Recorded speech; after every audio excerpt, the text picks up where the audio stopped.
Now, I know some of you here, you get stuck on this word right here because you don't think that you're rich. And the reason you don't think that you're rich is because you don't feel rich. And mostly is because you know somebody who has more than you and they're really rich. But I'm going to help you with rich. Some of you aren't rich. I mean, you want to be rich. So, just think about we're going to help you prepare to be what you want to be someday, to be a good rich person. But for those of you who are rich, if you make in your household $50,000 or more, you are in the top 4% of wage earners in the world today.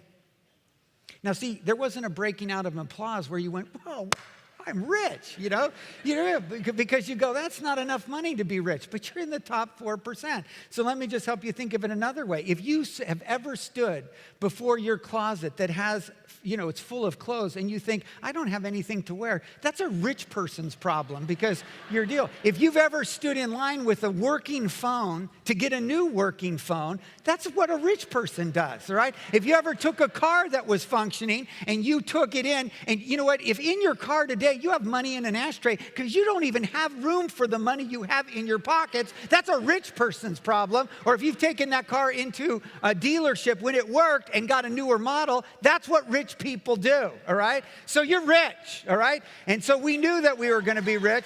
And so as a church, we said, we've got to help. I mean, the people, and I get all of you aren't rich yet, but you want to be rich, and so we're going to help you be a good, rich person. And so Jesus said, I want you to be generous, and I don't want you to be generous like the world is generous. The way the world is generous is that they give, and they give to get recognition, to get their name on a plaque, or because someday something bad might happen to them. That's why the world is rich, or is generous. But he says, when you're generous, this is what I want your generosity to look like. This is world-changing generosity. I want you to do good for those who can't and won't do anything good for you. Why? Because Jesus says that's what I did for you. I came when you were lost, broken, and when you couldn't and you wouldn't do anything back for me. I was generous to you, and I want you to be generous in that way. And the first church, when you read the story of it in Acts, I mean, it's amazing because they went out with this incredible story about Jesus who died and rose from the dead. But if you read, you can see, do you know what made the difference as they went out? Their generosity. They staggered the Greek and Roman world.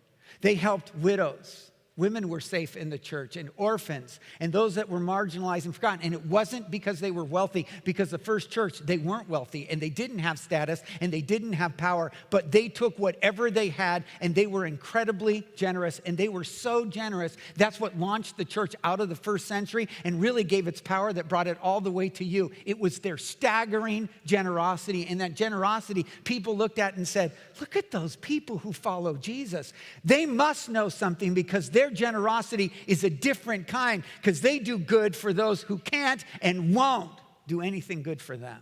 It was a whole different kind of generosity. And that's the revolution that Jesus started that changed the world.